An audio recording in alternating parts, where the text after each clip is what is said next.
स्वास्थ्य चर्चा के आज के अंक में आप सभी दर्शकों का स्वागत है। नमस्कार, जोहार।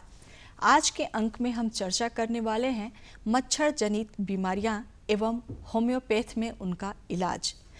इस संबंध में जानकारी देने के लिए हमने अपने स्टूडियो में आमंत्रित किया है होम्योपैथी डॉक्टर रजनी शर्मा को। डॉक्टर रजनी, आपका हमारे कार्यक्रम में स्वागत है। बहुत बहुत आभार जी। बरसात के मौसम में जहाँ जहाँ जल जमा हो जाते हैं वहाँ पर मच्छरों का लार्वा पैदा होता है और इससे बहुत तेज़ी से मच्छरों का विकास होता है। लेकिन जब बारिश का मौसम ख़त्म हो जाता है तो भी गड्ढों में और छोटे छोटे नालियों में जो जल हैं वो जमे रह जाते हैं और मच्छरों का प्रकोप जो है वो बढ़ता रहता है। इससे बारिश के मौसम में और बारिश से जाड़े के मौसम के बीच में जो मौसम आता है, उन दोनों मौसमों में मच्छरों से होने वाली बीमारियों का आतंक सबसे ज़्यादा देखने को मिलता है। अभी वर्तमान समय में भी हम देख रहे हैं कि डेंगू और मलेरिया के जो मरीज हैं वो बहुतायत मात्रा में देखने को मिल रहे हैं। लेकिन ज़रूरी है कि इन पर नियंत्रण किया जाए। इस बीमारी से कैसे बचाव किया जाए, इनके लक्षण क्या हैं, इसके कारण क्या हैं और सावधानियां क्या क्या बरती जाए, चलिए आज के कार्यक्रम में हम इसके बारे में विशद रूप से चर्चा कर लेते हैं। तो डॉक्टर रजनी, सबसे पहले तो हम आपसे ये जानना चाहेंगे कि जब हम आज चर्चा कर रहे हैं कि मच्छरों के काटने से कौन कौन बीमारियां होती हैं और उनका कारण इलाज क्या है, तो मच्छरों के काटने से होने वाली बीमारियों के बारे में हमें शुरुआत में बताएं।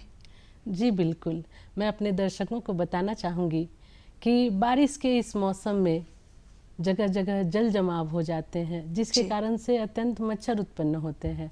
कई बार ये गंदे पानी के साथ साथ साफ पानी में भी उत्पन्न होते हैं।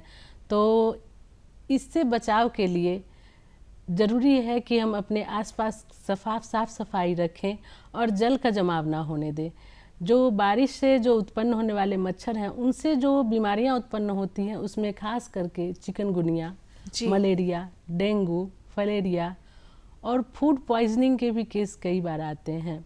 क्योंकि इस तरह के केस में देखा गया है कि मच्छर के काटने से जो परजीवी हैं वो शरीर पर रह जाते हैं। कई बार मच्छर जो है, जैसे कुछ मच्छर हैं जो अपने साथ परजीवी लेकर के चलते हैं और वो शरीर में जब वो काटते हैं उस वक्त बॉडी में इंटर कर जाते हैं और जिसके कारण से कई प्रकार की बीमारियां उत्पन्न होती हैं। जैसे इसमें डेंगू का अभी बहुत ज़्यादा प्रकोप है और मलेरिया अभी बहुत पेशेंट हैं और ऐसा स्थिति है अभी कि बारिश के बाद लोग साफ़ सफाई का ध्यान नहीं रखते हैं, जिसके कारण अभी बहुत ज़्यादा परेशानियों की सामना करना पड़ता है और इससे बहुत सारे लोग अभी पीड़ित हैं। जी हाँ, डेंगू और मलेरिया के जो मरीज हैं अभी बहुत ज़्यादा संख्या में देखने को मिल रहे हैं। अस्पतालों में भी बहुत ज़्यादा भीड़ है। तो यहाँ हम आपसे जानना चाहेंगे कि जो डेंगू है और जो मलेरिया, दोनों बीमारियों में क्या लक्षण एक ही समान आते हैं या डेंगू की बीमारी में लक्षण अलग नज़र आते हैं और मलेरिया की बीमारी में लक्षण अलग नज़र आते हैं? जी बिल्कुल, डेंगू और मलेरिया दोनों अलग अलग बीमारियां हैं और इसका परीक्षण रक्त जांच के द्वारा संभव है। जी। जब सूक्ष्मदर्शी से यंत्रों के माध्यम से जब जांच किया जाता है तब उसमें मलेरिया और डेंगू में अंतर पता चलता है। इसके लक्षण भी अलग अलग होते हैं। जैसे मलेरिया का लक्षण है, इसमें अत्यंत तेज बुखार आता है। जैसे अचानक से किसी को भी जब बुखार आता है तो 101 से शुरू होता है और 104 तक चला जाता है और कई बार उससे ऊपर भी चला जाता है। मलेरिया में बुखार आने का समय निश्चित होता है, एक निश्चित अंतराल में बुखार आता है और एक निश्चित अंतराल के बाद बिना दवा के भी बुखार चला जाता है कई बार। परंतु इसमें इतनी ज़्यादा वीकनेस हो जाती है कि रोगी का खुद से चलना फिरना भी मुश्किल हो जाता है। वहीं डेंगू में मल्टीपल लक्षण आते हैं। जैसे डेंगू कोई जब डेंगू बीमारी से प्रभावित होता है कोई मरीज, तो उसे सर दर्द के साथ, तेज सर दर्द पहले शुरुआत में शुरू होता है और उसके बाद धीरे धीरे बुखार आता है। उसके शरीर पे कई बार रैशेज आ जाते हैं, कई बार दांतों से, मसूड़ों से खून आने लगता है, नाक से खून आने लगता है और उसकी आंखों में भी लाली आ जाती है कई बार। इस तरह के और तेज बुखार तो आता ही है डेंगू में भी, परंतु उसका बुखार जो है वो दिन भर में कई बार आता है और जाता है, जबकि मलेरिया का बुखार एक निश्चित समय के लिए शाम के आता समय जाता आएगा है। और जी सुबह के जी, समय शाम के शायद। समय में आता जी। है, कई बार सुबह के समय में जी जाता है। हाँ। तो इस तरह से डेंगू और मलेरिया में अंतर करना आसान है, इस प्रकार से समझ सकते हैं हम। और साथ ही साथ इसको कंफर्म करने के लिए जांच जरूर कराना चाहिए, किसी को भी अपना रक्त परीक्षण कराना चाहिए। जी जी।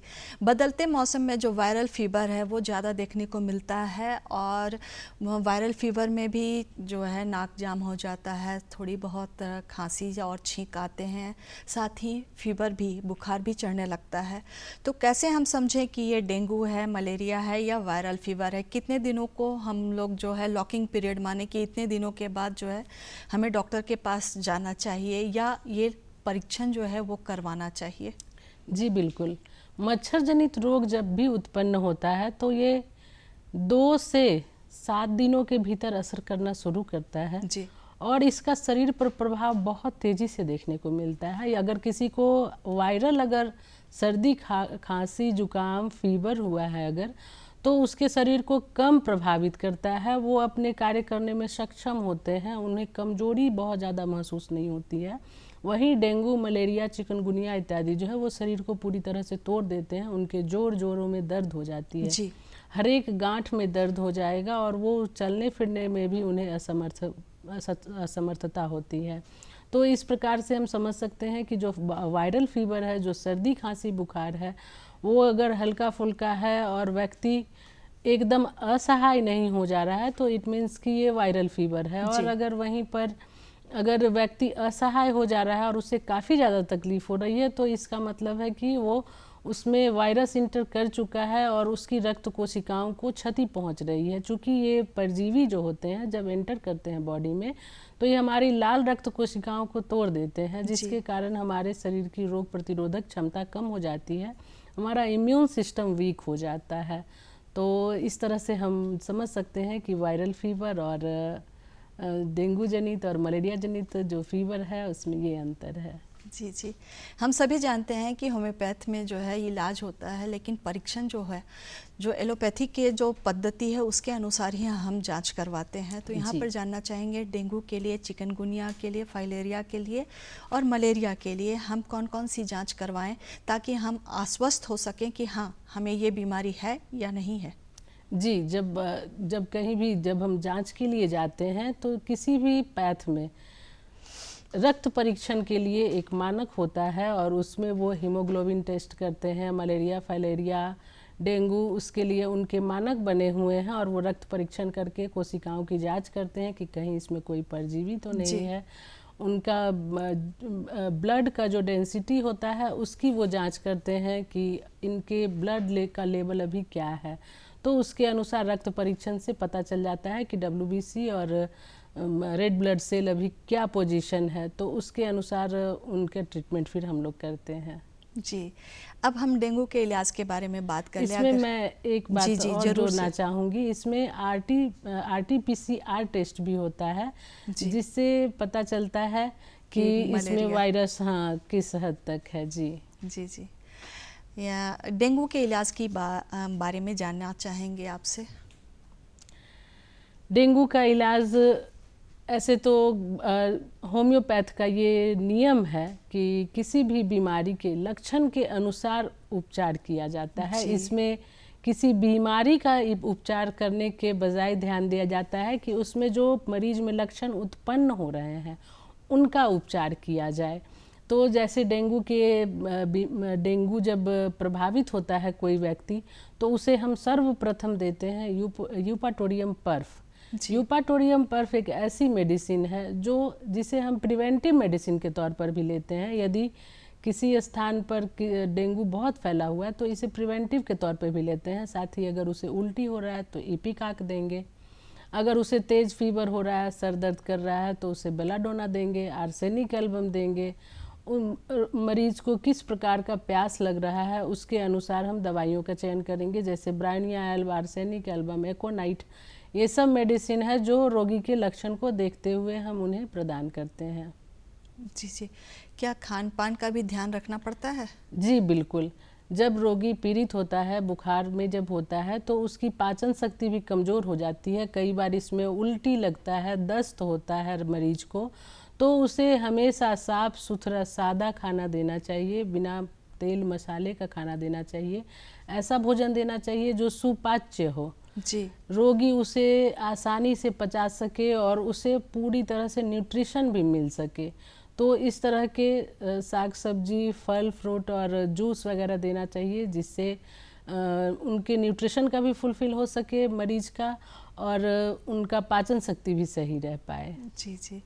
डेंगू में देखा जाता है कि ब्लड प्लेटलेट्स जो हैं वो घटने लगते हैं। जी, तो ऐसी स्थिति में क्या करना ऐसी चाहिए? स्थिति में एक मेडिसिन है करेका पपाया।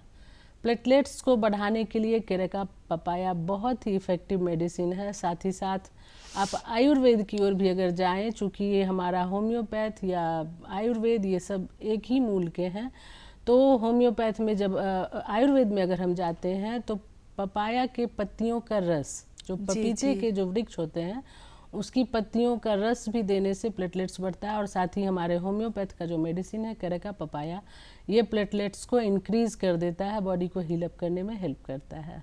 जी, पपाया का जो आपने जिक्र किया पपीता का, उसको कहा जाता है कि गर्भवती महिलाओं को इससे बच के रहना चाहिए। जी बिल्कुल। तो क्या डेंगू है गर्भवती महिला को, तो इस तरह की दवाओं का जब आप विवरण दे रहे हैं या जी, सब्सक्राइब कर रहे हैं जी, उनको, प्रिस्क्राइब कर रहे हैं उनको, जी, तो क्या इस बात का ध्यान रखा जाता जी है? बिल्कुल। जब हम किसी गर्भवती महिला का इलाज करते हैं, केस हिस्ट्री जब हम लेते हैं, किसी कोई भी मरीज जब हमारे पास आता है, तो पहले उससे उसका केस हिस्ट्री लिया जाता है कि इसे और कौन कौन सी बीमारियां हैं। अगर वो गर्भवती हैं तो उनका ध्यान रखा जाता है और उसके अनुसार दवाइयों का चयन किया जाता है कि किसी प्रकार का कोई नुकसान ना हो। जी, जी। अब मलेरिया की बात कर ले जी, कि मलेरिया के इलाज के समय किन किन बातों का ध्यान रखना चाहिए?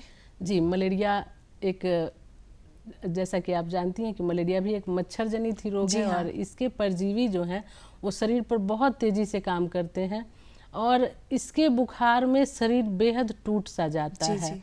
और इसके लिए एक प्रिवेंटिव मेडिसिन भी है, और मलेरिया को पूरी तरह से ठीक करने के लिए एक मेडिसिन है, उसका नाम भी है मलेरिया एफिशिएंसी।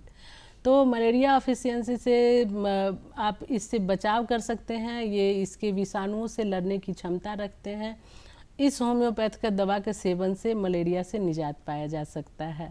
साथ ही साथ रोगी के खान पान का, साफ सफाई का अत्यंत ध्यान रखना चाहिए। वो जहाँ रहते हैं वहाँ आसपास स्वच्छ, साफ, खुला वातावरण हो, हवादार कमरा हो, थोड़ी धूप आए, इस तरह की व्यवस्था रखनी चाहिए। रोगी को सुपाथ्य भोजन देना चाहिए, उन्हें समय समय पर दलिया और ऐसी चीज़ें देनी चाहिए जो आसानी से पच जाएं, चूँकि इसमें कमजोरी बहुत ज़्यादा आ जाती है।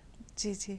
हम बात कर रहे हैं मच्छरों से फैलने वाली बीमारियों के बारे में, और ऐसा देखा जाता है कि घर में अगर कोई व्यक्ति एक जन बीमार हो जाता है, यानी एक व्यक्ति को डेंगू मलेरिया हो रही है, तो देखा जाता है कि घर में दूसरे को भी होने की संभावना बहुत ज़्यादा बढ़ जाती है। और जहाँ तक आज हम जब होम्योपैथी की बात कर रहे हैं, तो होम्योपैथी ही एक ऐसी पद्धति है जहाँ पे प्रिवेंटिव मेडिसिन्स जो है वो दिया जाता है, यानी आप किसी बीमारी को होने से पहले ही बचाव की दवा जो है वो खा सकते हैं। तो ऐसे में हम आपसे जानना चाहेंगे कि होम्योपैथी में कौन कौन सी बीमारियों से बचाव के लिए दवाई दी जाती हैं और उसके नियम क्या हैं? जी, होम्योपैथ वाकई में ऐसी पद्धति है जिसमें इससे बचाव के लिए भी बहुत सारी दवाइयाँ हैं। लोगों में ये जागरूकता होनी चाहिए कि अगर हम बीमार होने से पहले ही कुछ सावधानियां बरत लें तो हम इन सारी बीमारियों से बच सकते हैं। जैसे मानकर चलिए अभी बारिश का जैसे सीजन है, तो बारिश के मौसम में यदि कोई भीगता है या उसे ये महसूस हो रहा है कि हमारे आसपास में इस तरह के रोग फैल रहे हैं, तो यूपाटोरियम पर्फ 200 की खुराक 3 दिन लगातार सुबह में लेनी है और उसको फिर 15 दिन में रिपीट करना है। साथ ही साथ अगर फूड पॉइजनिंग का केस बीमारी में बहुत ज़्यादा आता है कि फूड पॉइजनिंग हो जाता है, इसके लिए और साथ ही साथ इम्यून सिस्टम को बूस्ट अप रखने के लिए, क्योंकि इससे पीड़ित होते हैं ज़्यादातर बच्चे और बुजुर्ग। इनमें इनकी जो क्षमता होती है वो कम होती है, शारीरिक क्षमता कम होती है सहने की। तो इम्यून सिस्टम को भी बूस्टअप रखने के लिए आर्सेनिक एल्बम हम प्रिवेंटिव मेडिसिन के तौर पे ले सकते हैं। इसे भी 30 पोटेंसी में इसे लेना है और सुबह सुबह 2 बूंद लेना है लगातार 3 दिनों तक। इससे आपके शरीर की का इम्यून सिस्टम बूस्टअप रहेगा और आपसे रोगों में लड़ने की क्षमता रहेगी। मलेरिया जहाँ फैला हुआ हो, जिस जगह पर मलेरिया फैला हुआ हो, वहाँ पर आप मलेरिया एफिशिएंसी का इस्तेमाल कर सकते हैं उससे बचाव के लिए। साथ ही साथ एक और बहुत बीमारी जो फैली हुई है अभी के समय में वो है पॉक्स, चेचक। जी हाँ। जिसे हम चेचक कहते हैं। चेचक से भी बचाव के लिए प्रिवेंटिव मेडिसिन है और उसका नाम है वेरियोलिनम। वेरियोलिनम 200 की का सुबह सुबह 2 बूंद लेना है लगातार 3 दिनों तक। तो आप इससे बचे रह सकते हैं, इस बीमारी से बचाव कर सकते हैं। अपने आसपास के लोगों को जागरूक करें और मात्र 2 बूंद अगर आप सुबह सुबह लेते हैं इन दवाओं का तो आप इन बीमारियों से बच जाएंगे और आपकी शारीरिक क्षति नहीं होगी। 2 बूंद जीवन रक्षक जी की। जी, ये यहाँ पर बिल्कुल। जानना चाहेंगे कि क्या इन दवाओं का जो आपने जिक्र किया लेते वक्त उम्र का और अवस्था का, यानी कोई मधुमेह का मरीज है या ब्लड प्रेशर का मरीज है, उसका ध्यान रखना पड़ता है? और साथ ही ये भी जानना चाहेंगे कि क्या अगर गर्भवती महिलाएं भी हैं तो वो भी इन सारी दवाओं का प्रयोग कर सकती हैं, और इनकी मात्रा को लेने के वक्त क्या कोई नियम का, जैसे पानी कितने घंटे के बाद लेना है या इसके साथ कुछ खट्टा नहीं लेना है, ऐसा भी कुछ नियम जी है क्या? जी, होम्योपैथ के साथ बहुत सारे मिथक भी जुड़े हुए हैं। जी तो हाँ। आपने जैसा कहा मैं उसी के अनुसार मैं बताना चाहती हूँ कि होम्योपैथ के साथ एक बड़ा मिथक है कि इसको लेने में बहुत सारी परेशानियाँ आती हैं लोगों को। तो ये सीधे सीधे समझने नियमों का की पालन करना जी, पड़ता नियमों है। का पालन करना पड़ता है। जी। तो इसमें सीधे सीधे समझने की बात है कि होम्योपैथ की दवाएं जिस पद्धति से बनती हैं उसके अनुसार अगर हम होम्योपैथ की दवाओं के साथ अगर किसी प्रकार का खटाई का सेवन करते हैं तो ये रोग को एग्रवेट कर देता है, बढ़ा देता है। जी। इस कारण से होम्योपैथ की दवाओं के साथ खटाई का कभी भी सेवन नहीं करना चाहिए। साथ ही तेज गंध के खाद्य पदार्थ जैसे कच्चा प्याज, कच्चा लहसुन, कॉफ़ी, इलायची, कपूर, इन सभी चीज़ों का सेवन नहीं करना है और इन सभी तेज गंध के चीज़ों के साथ में होम्योपैथ दवाओं को रखना भी नहीं है, क्योंकि इन चीज़ों के साथ अगर होम्योपैथ दवाओं को रखा भी जाएगा तो वो प्रभावहीन हो जाएंगे। और अगर आप होम्योपैथ की दवाएं ले रहे हैं और इन चीज़ों का सेवन करते हैं तो दवाएं प्रभावी नहीं होंगी और खटाई के सेवन से तो आप इसमें एग्रवेशन भी कई बार आ जाता है, ये बीमारी बढ़ भी जाती है। कई बार ऐसा होता है कि बढ़ भी जाती है। तो इन सब चीज़ों का परहेज करना चाहिए। साथ ही होम्योपैथ की दवाएं, कुछ दवाएं ऐसी हैं जिनमें ये मानक बने हुए हैं कि इन्हें खाली पेट लेना चाहिए, इससे ये ज़्यादा प्रभावी होते हैं। तो जो खाली पेट में लेने की दवाएं हैं वो खाली पेट ही लेनी चाहिए और जो खाना खाने के आधे घंटे के बाद लगभग लेना चाहिए, क्योंकि हमारा मुख साफ होने में कम से कम जब हम भोजन करते हैं तो भोजन का गंध लगभग आधे घंटे तक हमारे मुख में रहता है। तो कोशिश करनी चाहिए कि जो दवाएं हैं वो भोजन करने के आधे घंटे के बाद लें ताकि इस पर दवाइयाँ जो हैं अच्छे से प्रभावी हो सकें। साथ ही अगर 2 दवाइयाँ ले रहे हैं, मानकर चलिए आप होम्योपैथ की 2 दवाएं ले रहे हैं, जी हाँ। तो उन दोनों दवाओं के बीच में भी आपको गैप रखना आवश्यक है। कम से कम 15 मिनट से आधे घंटे का अंतराल रहना चाहिए ताकि दवाएं अच्छे रूप से कारगर रूप से कार्य कर सके शरीर पर।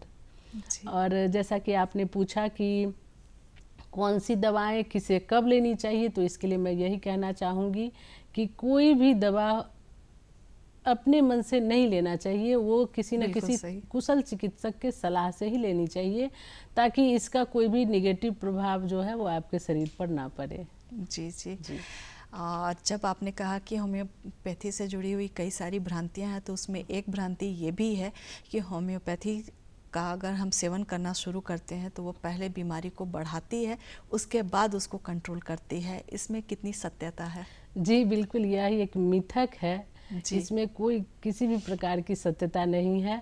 कुछ बीमारियां ऐसी हैं जो किसी रोग के दब जाने से होती है। जैसे मान करके चलिए कि किसी को दस्त हुआ है और दस्त को रोकने के लिए उन्होंने किसी प्रकार की दवाई का सेवन, ऐसी दवाई का सेवन किया जिसने फोर्सफुली दस्त को रोक दिया है, तुरंत रोक दिया है। तुरंत रोक दिया है। आपने इस प्रकार की दवाइयों का सेवन किया जो तुरंत दस्त को रोकने के लिए काम करते हैं जी। परंतु कोई भी रोग जब हमारे शरीर में उत्पन्न होता है तो इसका कुछ न कुछ कारण होता है। अगर बॉडी में कुछ भी मिसमैनेजमेंट होगा तभी कोई भी रोग उत्पन्न होता है। जी हाँ। तो शरीर में जब आप दस्त अगर मानकर चलिए आपको आया और आपने उसे रोक दिया तो हो सकता है कि आपके शरीर पर कहीं पर एक्जिमा निकल जाए या किसी दूसरे रोग के रूप में यह उत्पन्न होगा।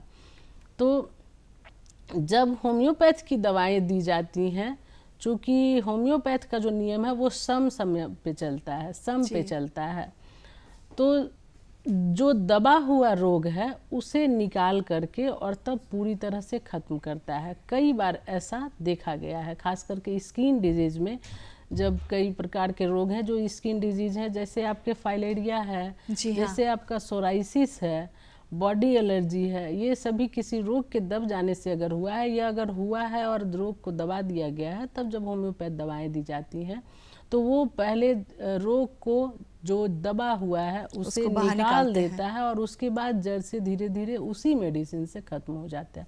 कई बार इसमें पोटेंसी बढ़ाना भी पड़ता है। तो ये चिकित्सक का धर्म है, चिकित्सक का कर्म है कि वो अपने अनुसार दवाइयों का चयन करते हैं, रोग के अनुसार चयन करते हैं। और चूँकि हमारा काम है रोग को जड़ से ख़त्म करना और मरीज को बिना किसी प्रकार का नुकसान पहुंचाए हुए। तो जब भी इस तरह की भ्रांतियां हैं तो इसका खंडन करती हूँ कि रोग को यह बढ़ाता नहीं है, यह समूल नष्ट करता है। अगर हमारे भीतर रोग दबा हुआ है तो उसे भी पहले उभारता है, फिर उसे पूरी तरह से खत्म कर देता है। जी बिल्कुल। डेंगू में या चिकनगुनिया की अगर हम बात करें तो देखा जाता है कि इसके असर जो है बुखार कम हो गया और जो बदन दर्द कम हो गया, लेकिन अंदर अंदर गांठों में जो है वो दर्द रह ही जाता है। तो उसके इलाज के लिए कितने समय तक दवा जो है वो लेना चाहिए? जी बिल्कुल। इसमें चूँकि जोर में दर्द हो जाता है हर एक जोड़ में, तो उसके लिए हम लोग कुछ मेडिसिन प्रोवाइड करते हैं, जैसे रस्टक्स है। रस्टक्स का इलाज, रस्टक्स से हम उसका उपचार करते हैं।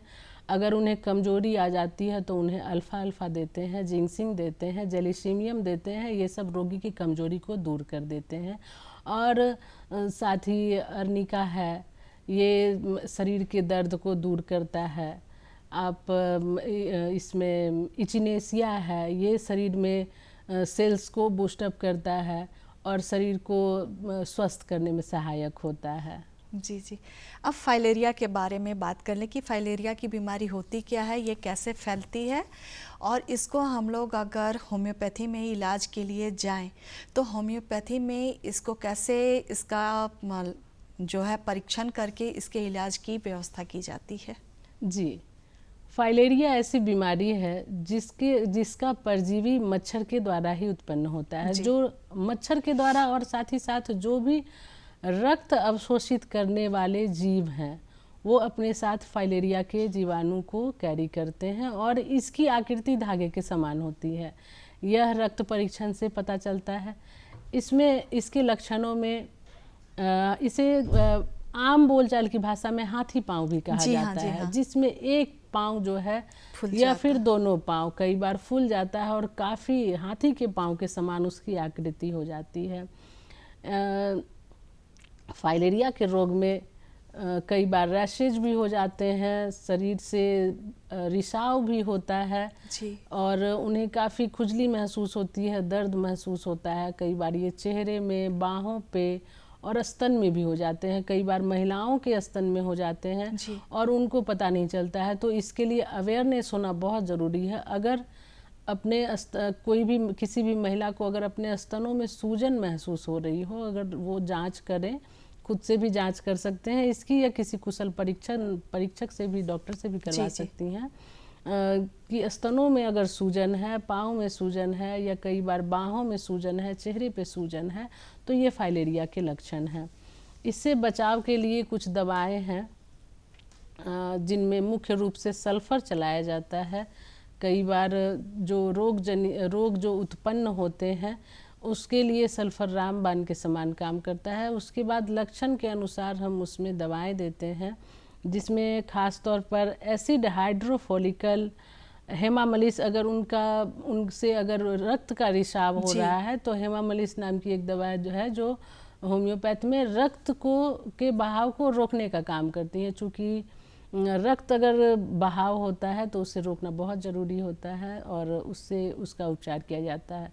साथ ही चूँकि यह कीड़ा से जनित रोग है तो पेट के शरीर में किसी भी प्रकार का अगर कीड़ा उत्पन्न होता है, उससे जनित रोग को रोकने के लिए सीना बहुत इफेक्टिव मेडिसिन है। तो अगर उनके अगर कीड़ा निकल रहा है, अगर कीड़ा का अगर जमाव देखा जा रहा है, चूँकि इसमें परजीवी बहुगुणित रूप में बढ़ते हैं और खुद को इस प्रकार से बढ़ा लेते हैं कि वो हाथी पांव पूरा बन जाता है और काफ़ी कष्ट हो जाता है। तो उसमें दर्द के लिए ग्रेफाइटिस, मार्क्सोल वगैरह भी दिया जाता है। इस प्रकार से होम्योपैथ में दवाओं का चयन चिकित्सक मरीज के लक्षण के अनुसार करते हैं जी। तो उस प्रकार से हम दवाओं का चयन करते हैं। इसमें साथ ही साथ आर्सेनिक एल्बम भी दिया जाता है और देखा जाता है कि रोगी को प्यास किस प्रकार का लग रहा है। कई बार ऐसा होता है कि अगर कम प्यास लगता है, होम्योपैथ का ये एक नियम है, अगर किन्हीं को कम प्यास लगता है और वो घूट घूट करके पानी पी रहा है अगर मरीज़, तो हम उसे आर्सेनिक एल्बम देते हैं। और अगर रोगी बहुत ज़्यादा प्यास लग रहा है और बहुत ज़्यादा पानी पी रहा है तो उन्हें ब्रायनिया एल्बम देते हैं। तो इस प्रकार से हम डॉक्टर रजनी, आप हमारे बीच में आई और इन सारी बीमारियों के बारे में इतनी महत्वपूर्ण जानकारी दी और विस्तार से दी, इसके लिए आपका धन्यवाद। और हम अपने दर्शकों से लेते हैं विदा। जोहार। धन्यवाद।